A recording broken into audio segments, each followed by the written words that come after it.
Bonjour mesdames, mesdemoiselles et messieurs, nous sommes vraiment très heureux de vous savoir nombreux devant vos postes téléviseurs pour suivre cette émission.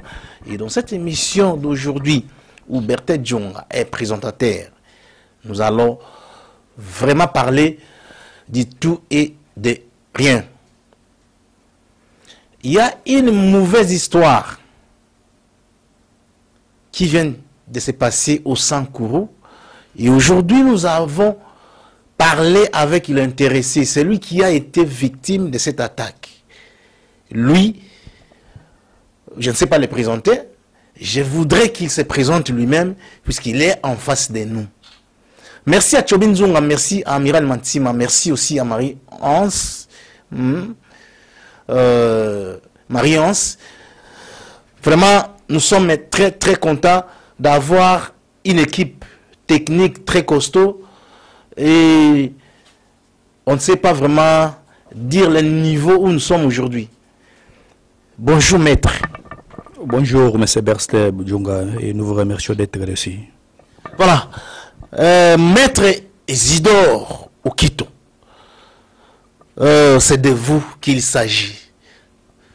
Des attaques, c'est lui qui a été tabassé, c'est lui qui a été violenté, c'est lui qui a été attaqué. Vraiment, parlez-nous d'abord. Vous êtes qui? Oui, merci M. Berthet Djonga. C'est comme je vous avais dit au départ d'entrée des jeux. Je suis maître Isidore Okito, avocat près les barreaux du Kasaï oriental du Sankourou, victime des actes d'atrocité par l'exécutif provincial et sa suite au Sankourou, notamment dans le territoire de Loudja. Voilà, merci. De l'autre côté, nous avons maître Séraphin. Bonjour maître Séraphin. Oui, bonjour. Vous pouvez aussi vous présenter, hein, parce qu'on a bien suivi la présentation de maître Isidore Okito. Oui, moi c'est maître Séraphin Koumata. Je suis avocat près la Cour d'appel du Sankourou, mais aussi chercheur en droit constitutionnel. Chercheur en droit constitutionnel. Maître Isidore Okito, qu'est-ce qui s'est passé au juste entre vous et les gouverneurs, ou vous et le cortège du gouverneur du Sankourou? Monsieur Berthet Djonga, merci d'être reçu sur nos antennes.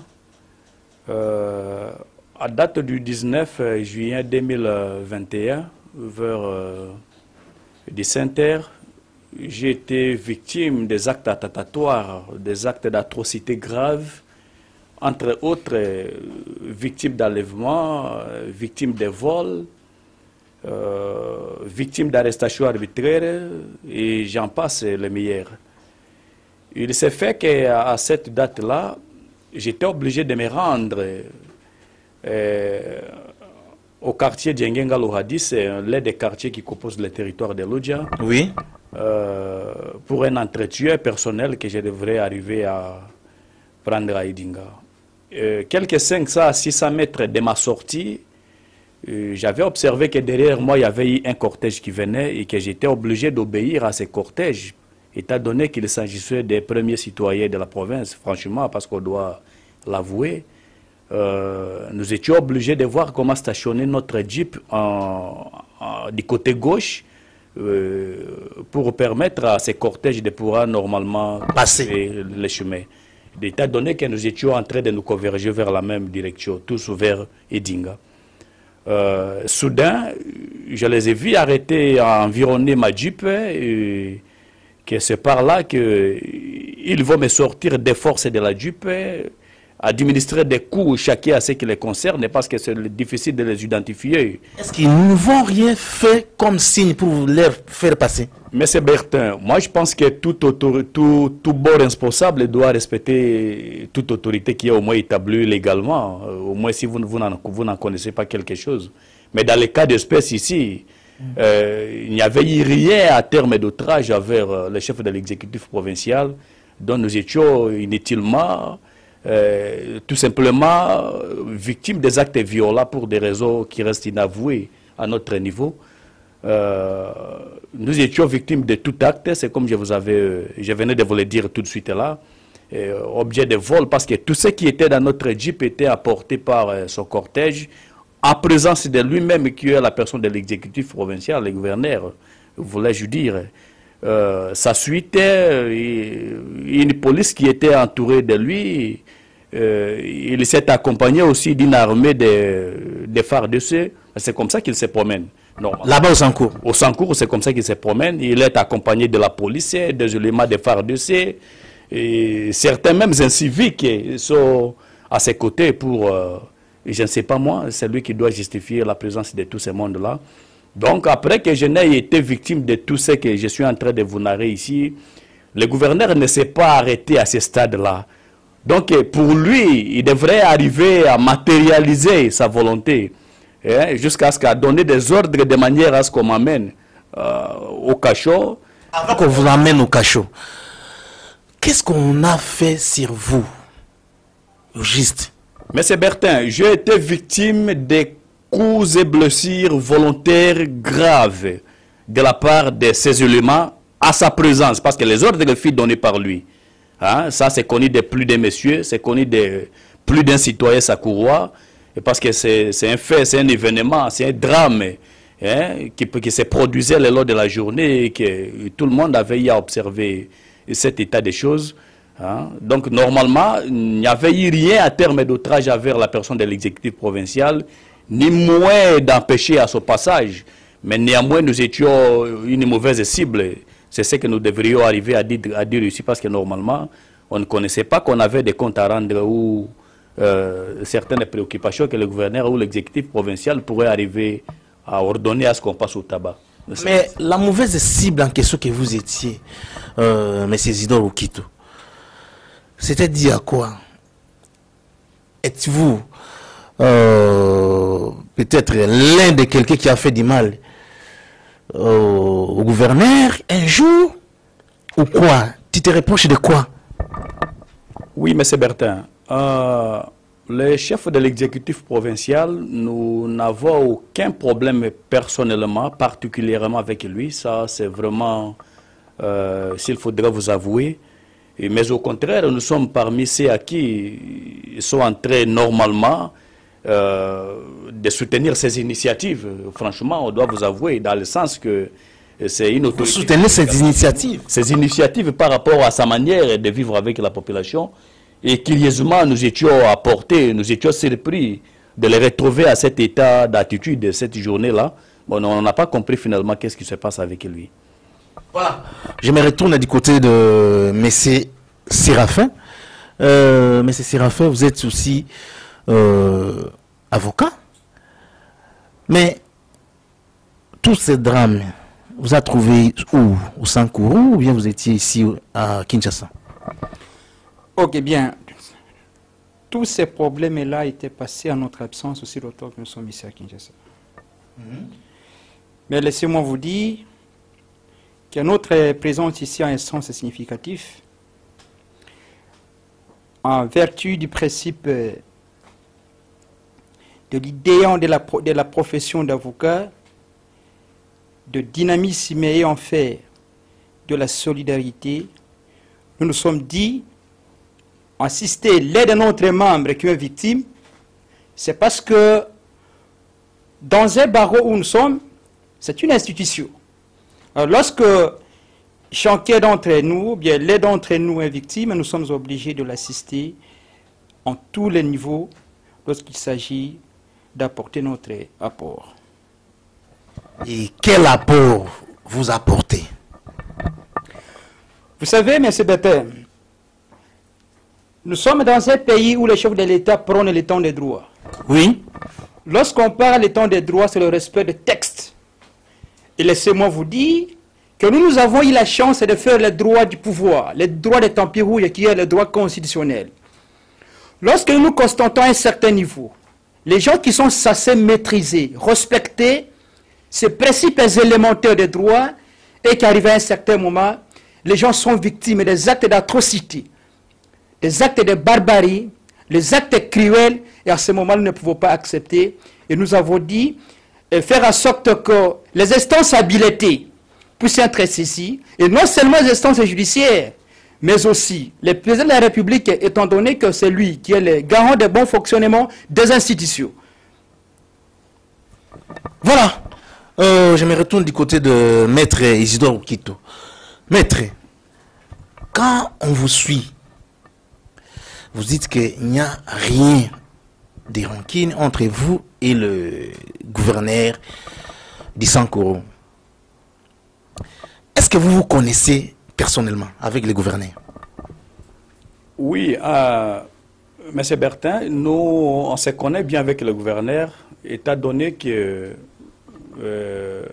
nous sommes avocats conseil de l'aide des chefs de secteur nommés au regard de son arrêté provincial, et que quelques 2 semaines plus tard ici, il y avait eu un drame qui avait eu lieu dans l'aide des secteurs qu'il gère dans son territoire de Lodja, dont il y avait eu mort d'homme, et que nous étions en train d'assister ce chef de secteur quelques plus de 72 heures, bien entendu, avant le jour de l'événement, avant le jour de ce drame. Nous nous sommes orientés chez lui avec ce chef de secteur, étant donné que c'est son petit frère qui fut victime, qui fut tué par son prédécesseur, le chef de secteur sortant. Alors, au regard de cette procédure judiciaire initiée par son administré, nous étions obligés de le voir pour permettre à ce qu'un certain nombre de choses puissent être palliées à son niveau, parce que l'autre famille voulait aussi également faire de manière à ce que la famille de la victime soit inquiétée. Alors qu'au regard de ça, étant dépend trop des instances de sa province, nous étions obligés de le voir de manière à ce qu'il puisse arriver à pallier à ça. Donc c'est de ce sens-là qu'on se connaît avec lui, et qu'on a eu à mettre dans les 70 heures à sa présence, à afficher notre présence devant lui. C'est un peu ça. Mais quand on est en train de suivre votre histoire, au moment où on vous tabassait, dans la Jeep, vous étiez avec qui? Oui. Dans la Jeep, il n'y avait pas eu seulement moi qui conduisais, mais nous étions, j'étais accompagné d'autres personnes. D'ailleurs, au départ, j'avais même amené l'une de ma petite fille qui avait 8 ans de naissance, si je n'oublie pas, et ainsi que les autres personnes qui me tenaient accompagné là où je devrais répondre à une invitation. C'est ça. Mais la réaction au moment où vous étiez menacé, ou là au moment où on vous menaçait, quelle est la réaction des autres personnes qui étaient dans la Jeep? Est-ce qu'ils ont été aussi victimes comme vous, ou bien on vous a ciblé personnellement? Monsieur Bertin, laissez-moi vous rassurer que je n'ai pas été menacé. Ça, vraiment, il faudrait vous retenir en une fois pour toutes. J'ai été objet de l'attaque directe, que moi-même j'ignore l'objectivité même de cette attaque. Je n'ai pas connu qu'est-ce qu'il y a eu. Donc, les autres personnes qui étaient dans ma Jeep, aussitôt qu'ils avaient aperçu, qu'ils avaient vu déjà qu'il y a un problème, qu'il y a des molestages sérieux, ils étaient obligés d'ouvrir chacun à ce qui les concernait et d'embarquer ses pieds, et chacun d'entre eux était en train de se protéger entre eux. Parce que la personne ciblée était bien entendu moi. Alors les autres, les restes qui étaient dans ma Jeep, ils n'étaient pas avvisageux, ils n'étaient pas victimes, ils n'en étaient pour rien en face de ces troupes qui accompagnaient le gouverneur. Donc c'est plus ça. Donc la personne ciblée, c'était moi bien entendu, la personne de Maître Isidore Okito, tout en étant victime. Et les autres n'étaient pour rien sur cette attaque qui avait eu lieu à cette date précédemment citée. Quand vous racontez comme ça me pousse aussi à vous poser encore des questions sur ça.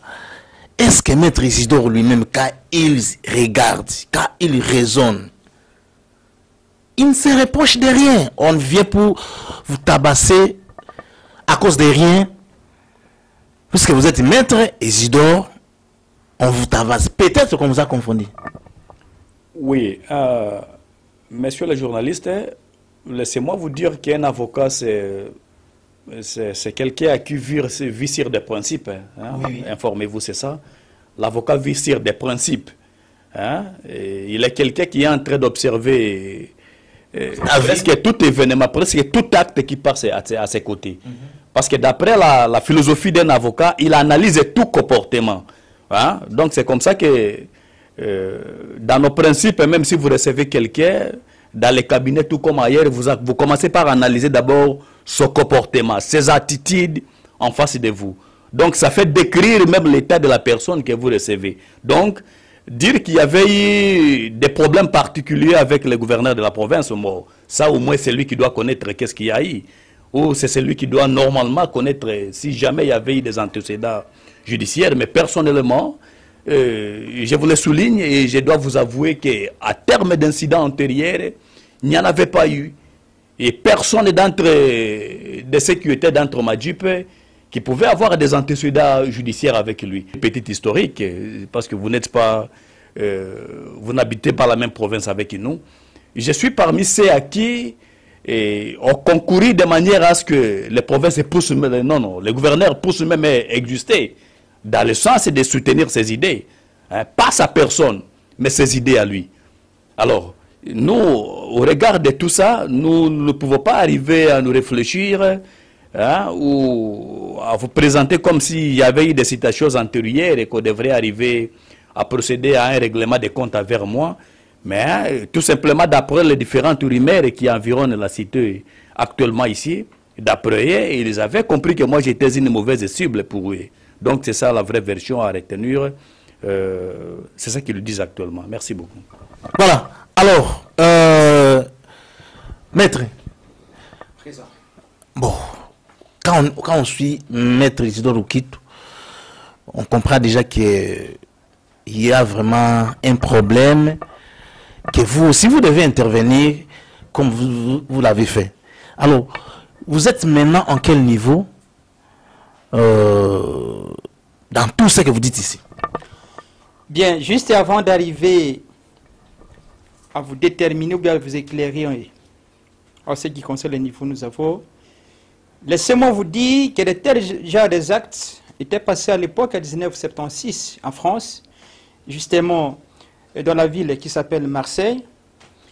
Les responsables de cette ville-là à l'époque, c'est une jurisprudence, avaient posé de tels genres d'actes à un avocat du barreau de Paris. Et en ce moment-là, le Conseil constitutionnel, à l'époque, avait pris la décision de supprimer toute une ville à l'époque. Donc, ce sont des jurisprudences que nous, les Congolais, nous devons s'inspirer. Donc, à ce stade ici, permettez-moi de vous dire, vous savez que Maître Isidore Okitu, il est avocat au barreau du Sonkourou et de Mbujimayi. Étant donné que ces actes-là étaient passés au Sonkourou, donc les bâtonniers qui nous gèrent nous, au nom de M. Albert Elonguet, qui est d'ailleurs la personne la plus compétente d'agir en cette matière.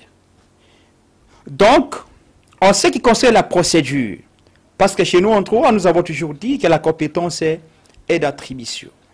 Il appartient à la personne compétente, la personne attitrée, d'agir à ce stade-là. Mais laissez-moi vous confirmer que les barreaux insérés à cette histoire et dissipés, vous allez comprendre les niveaux où la procédure est arrivée. Voilà, maître, on revient toujours à vous.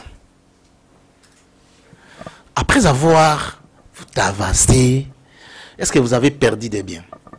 Oui, oui, évidemment. Lors de ma prise de parole, je vous avais dit que je m'orientais vers les quartiers d'Yengengalouhadi pour un entretien. Moi, je pense que vous étiez en train de suivre ça. L'objectivité de notre orientation vers ces 10 quartiers, ça n'a pas été du hasard. Hein, nous étions en train de partir pour aller conclure un marché auquel nous étions en train d'en envisager déjà. Et que lors de ma sortie, je me suis amené même des moyens pour pouvoir permettre de conclure ces 10 marchés qui étaient l'achat d'une parcelle pour l'une de mes préoccupations qui est dans ma vie. Et qu'ils avaient eu à voler mes téléphones, entre autres, s'il faudrait vous les détailler. Il y avait eu 2 téléphones Android, marque Technospark, marque Samsung, un téléphone Itel 16 Go, Il y avait eu en francs congolais 1 600 000 francs congolais. En dollars, il y avait eu 5 650 $. Tous les billets de la Jeep, donc vraiment c'est ça, tous les billets de la Jeep étaient soustraits, étaient volés, s'il faudrait vous le dire à terme juridique, c'est le vol.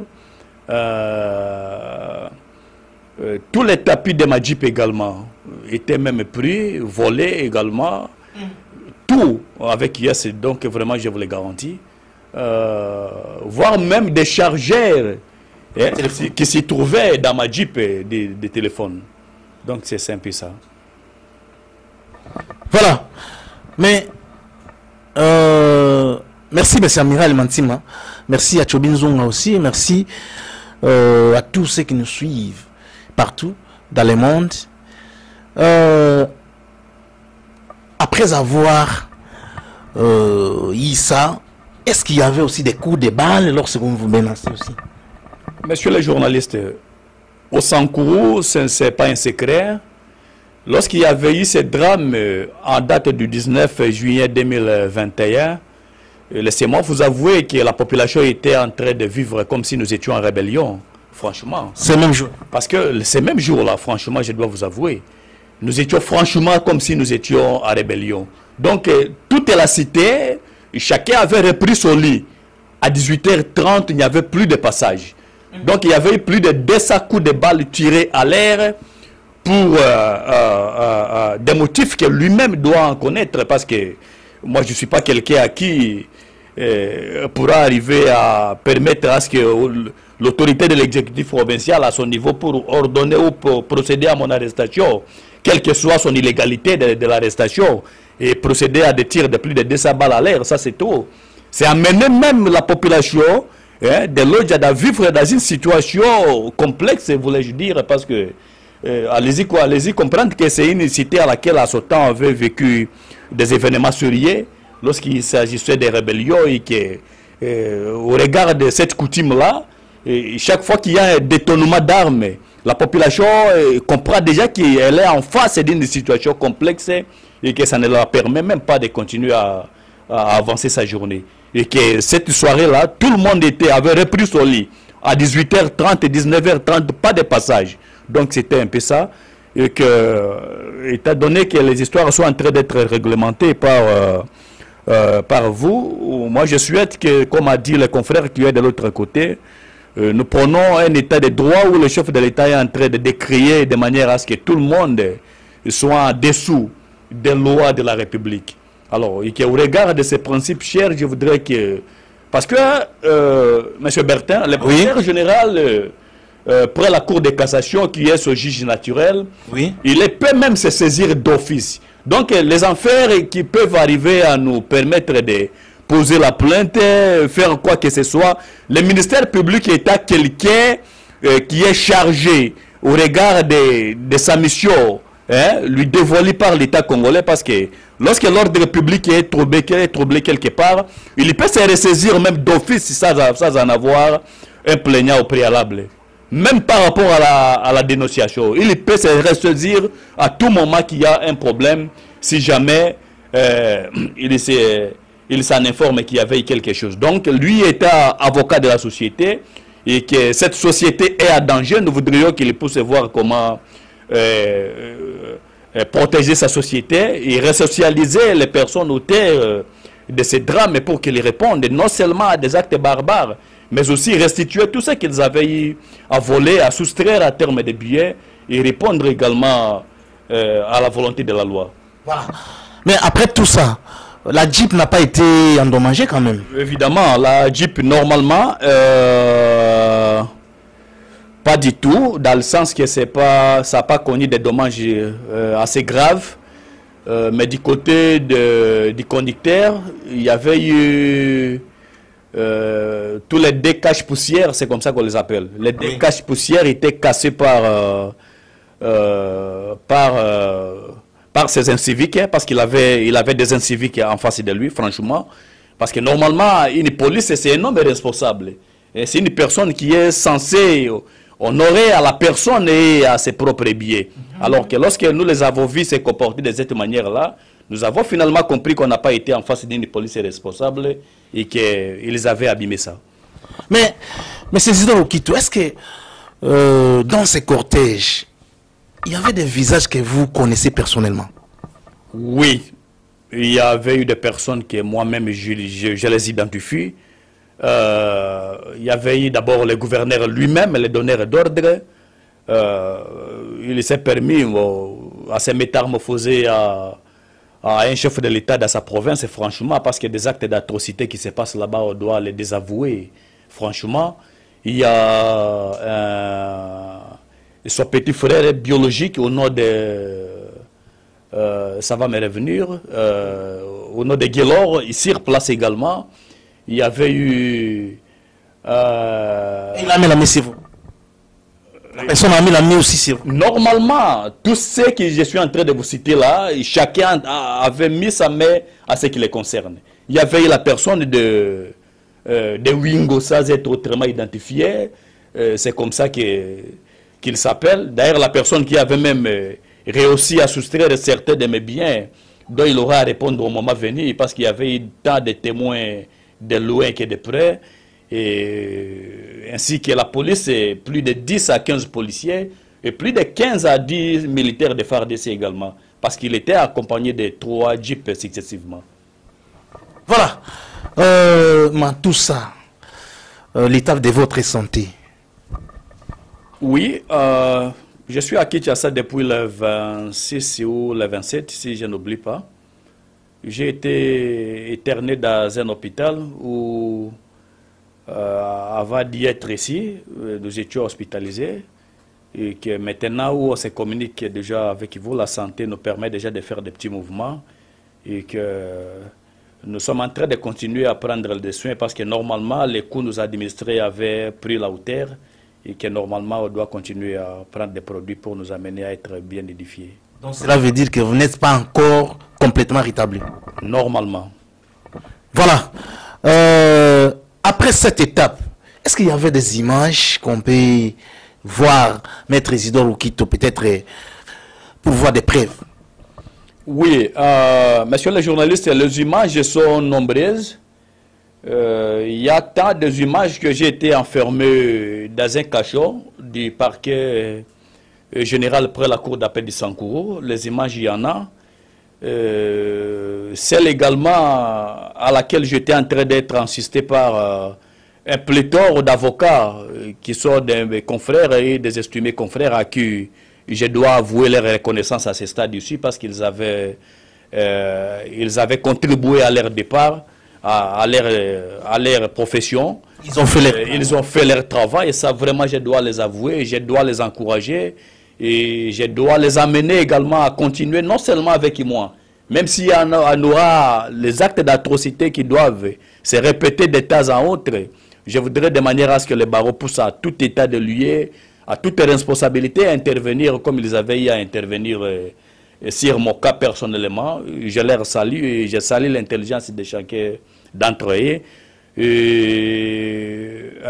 Les différentes photos aussi également qui ont fait état de notre mise à liberté provisoire après que les substituts du procureur général a minimisé les faits auxquels nous étions observés et qu'il a compris que nous étions pour rien et a ordonné la mise à liberté provisoire de notre personne. C'est un peu ça. Voilà. Vraiment, vous suivez avec moi ensemble comment on est en train d'évoluer avec cette histoire qui est vraiment, ce n'est pas beau à attendre, mais c'est Isidore Okito, vous demandez maintenant, avant même d'arriver là-bas, quelle est la version que vous avez suivie de la part du gouverneur lui-même? Qu'est-ce qu'il dit? Peut-être chez leurs proches, chez leurs avocats? Parce qu'on vous a entendu. Oui. La version à retenir ici est que, de un, le gouverneur avait compris que nous étions pour rien. Et que c'est par là qu'il va envoyer l'aide de ses conseillers, renoncer précipitamment à la dite enfer parce qu'il avait compris que nous étions pour rien et qu'il n'y avait pas de fait pouvait arriver à nous culpabiliser et qu'il s'est vite ressaisi pour envoyer l'aide de ses conseillers pour venir désister à ça. Quelques jours après que nous ayons sorti du cachot, des rumeurs déjà faisaient état sur toute la cité, hein, que nous étions une mauvaise cible. Donc, ce sont eux qui doivent comprendre qu'est-ce qu'ils entendent par la mauvaise cible. Hein, parce que c'est eux qui connaissent qui devrait être ciblé par eux. Hein, parce qu'ils devraient cibler à une autre personne. Et moi, je suis une autre personne qui a été ciblée. Donc, c'est eux qui comprennent. Donc, ce sont ces moyens de défense à eux, dont plus d'un témoin témoignera sur des propositions pareilles. Hein. Donc, quant à ce sont eux qui doivent normalement édifier la chaîne pour connaître pourquoi nous avons fait l'objet de cette attaque et que pourquoi ils avaient compris que ça n'a pas été nous qui avons été objectivement en avisé. C'est un peu ça. Voilà. Comme je viens de le dire, avant de rentrer à la régie pour suivre ces images, Maître Isidore Okito, le gouverneur a reconnu que ce n'était pas vous les cibles, comme vous venez de le dire. Pourquoi ne pas ranger dans l'amiable? Puisqu'il y a même un verset biblique qui interprète ça. Oui, M. Bertin, je ne pouvais pas vite aller en besogne pour précipiter à des arrangements ou à des pacifications. Il est évident, il est vrai qu'il y avait eu des reconnaissances pareilles à travers certains de ses frères. Entre autres, il y a un monsieur au nom de Freddy, c'est comme ça que je le connais. Il s'est présenté tout en état dans un lit de l'hôpital, qu'il est le frère au gouverneur de la province du Sankourou, et qu'après nos analyses, il avait finalement compris que ce n'est pas moi qui a été la personne en avisée et la personne visée par les cortèges, mais plutôt c'est de quelqu'un d'autre qu'il s'agissait. Alors, lorsqu'il m'avait proposé si on pouvait arriver à rencontrer le chef de l'exécutif provincial, normalement, on ne pouvait pas arriver à le faire, franchement. Pourquoi? Parce que non seulement qu'on ne devrait pas arriver à répondre à des pratiques pareilles, mais nous étions également en train d'en envisager notre santé parce qu'elle est préoccupante à notre niveau. Étant donné qu'on avait compris que la santé ne nous a pas permis, et on a été torturés, molestés, hein, reçu même les coups d'armes, tant par la poitrine que par le dos, la tête, on n'en cite pas.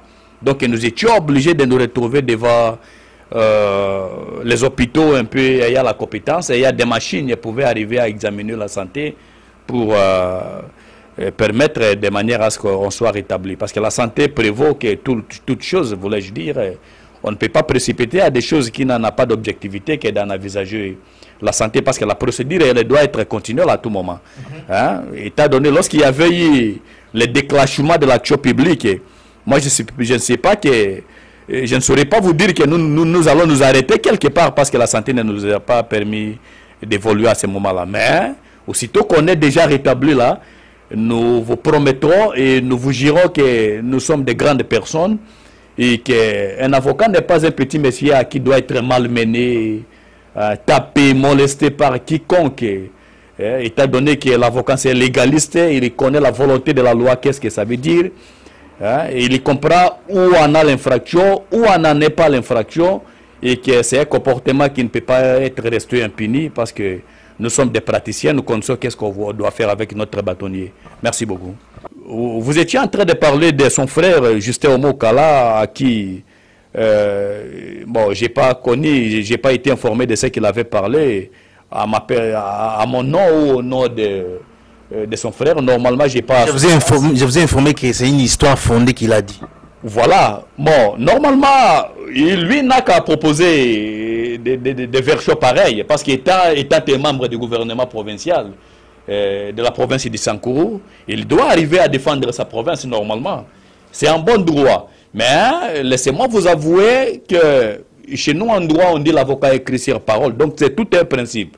Hein? Donc, aussitôt que vous rencontrez un avocat, même si vous ne le connaissez pas, Aussitôt qu'il vous propose un élément, il faut le croire même si vous ne le connaissez pas. Donc c'est un principe déjà pour un avocat. C'est un acquis déjà lorsqu'il s'agit d'une proposition pareille. Mais au Mokala, lorsqu'il va prendre le leaks et se taper le leaks et de dire que c'est une histoire fondée, bon, je pense davantage qu'il est en train d'engloutiner même son chef de l'exécutif provincial qui reconnaît même les faits, qui accepte même qu'il y avait eu des drames. Et lorsqu'il vous dit que c'est une histoire fondée, il contredit même le chef de l'exécutif provincial, dont il fait membre même de la province. Mais qu'à cela ne tienne, moi je sais que c'est de son devoir de défendre son gouvernement parce qu'il est de ce dit gouvernement. Mais ce qui est vrai qu'il est en contradiction avec son gouverneur de la province qui reconnaît même le fait que réellement il y avait eu un drame. Donc c'est une contradiction entre eux-mêmes. Voilà. Merci. Nous sommes vraiment à la fin de notre émission. Mais avant de vous laisser suivre les images de Anna Mongo, je donne la parole à M. Ruffin de clôturer. M. Ruffin, qu'est-ce que vous dites? La décision que vous avez maintenant, il y a des gens qui vous suivent. Qu'est-ce qu'ils vont s'attendre avec cette histoire? Merci Bertin. Vous savez que l'avocat, c'est un savant de droit. Et les barreaux du Soncours ont le privilège, parce que dans ces barreaux-là, il y a des grands doctrinaires. Nous avons eu la chance de passer dans une excellente école de formation en droit constitutionnel.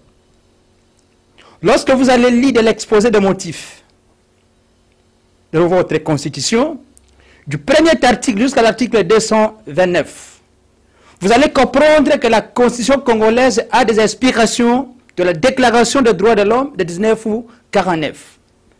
Et dans cette déclaration des droits de l'homme, vous allez comprendre qu'il y a des principes sacro-saints, à l'occurrence, un principe élémentaire de droit, selon lequel la vie humaine est sacrée.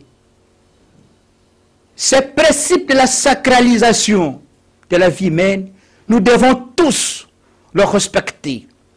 Mais laissez-moi vous dire, la province du Sonkourou est l'une des provinces parmi les 26. Vu que cette entité-là régionalisée, à votre information, n'est pas une entité qui doit être animée par des personnes inconscientes. Parce qu'on ne peut pas vivre au Sonkourou dans les jungles. En cela, peut-être la plupart des gens n'ont pas cette précision. Lorsqu'on parle des institutions, c'est de la province, les barreaux font partie.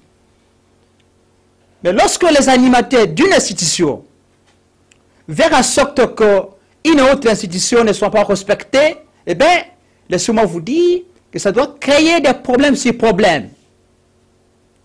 Quand bien même que moi, je ne représente pas le barreau à ce plateau.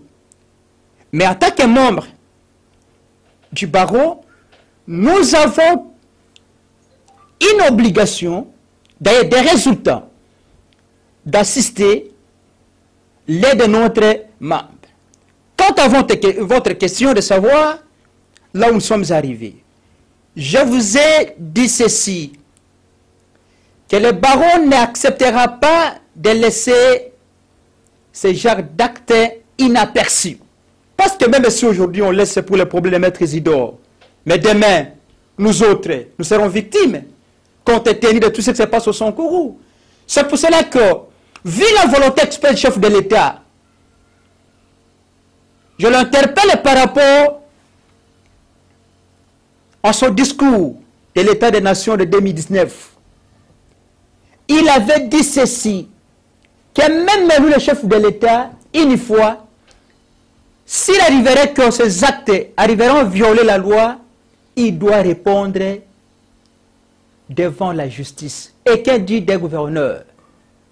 Nous, notre souci, un que de voir chaque citoyen congolais traité de façon égale. En dehors de ça, laissez-moi vous confirmer, vous réaffirmer l'attachement et notre détermination que nous allons soutenir notre confrère du début à la fin. Je vous remercie. Merci. Alors, en suivant l'appel même de votre confrère, qu'est-ce que vous demandez au chef de l'État? Qu'est-ce que vous demandez à l'exécutif tout entier? Monsieur Bertin, nous voudrions que les slogans de l'état de droit se démontrent à des actes pareils.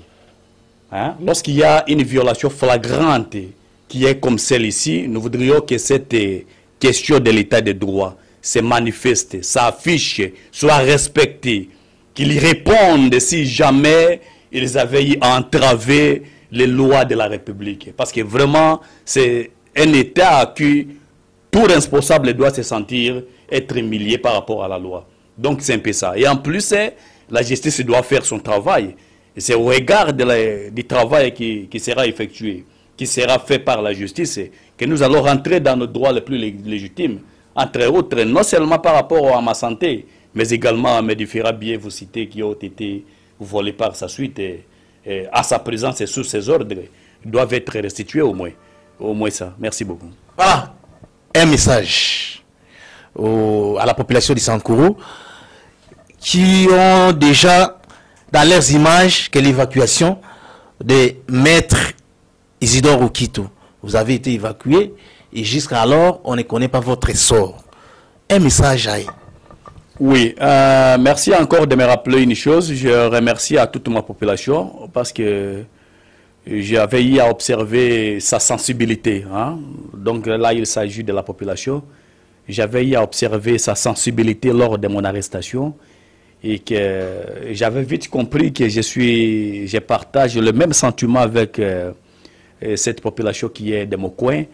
C'est une population qui acquiert une certaine moralité, hein, au regard même de la manière qu'ils avaient eu à s'attrister de mon arrestation, de la même manière également qu'ils étaient aussi en train de réjouir même de ma remise à liberté provisoire, parce qu'on doit être reconnaissant. J'invite à toute ma population d'être calme, de laisser l'État congolais faire son travail et d'éviter tout acte qui peut arriver à vous permettre de répondre en termes de gègles. Ce n'est pas intéressant. Nous sommes légalistes, nous connaissons qu'est-ce qu'il faut pour que la justice puisse vous remettre dans vos droits les plus légitimes et nous allons en saisir. Merci beaucoup. Voilà, merci beaucoup. Nous venons de recevoir M. Ruffin et M. Séraphin plutôt, M. Séraphin et M. Okito Isidore qui a été tabassé, humilié, incarcéré. Oui, victime de vol également aussi, comme il vient de le dire. Alors, nous vous laissons suivre ces images de Anna Mongo et nous allons nous retrouver au prochain numéro.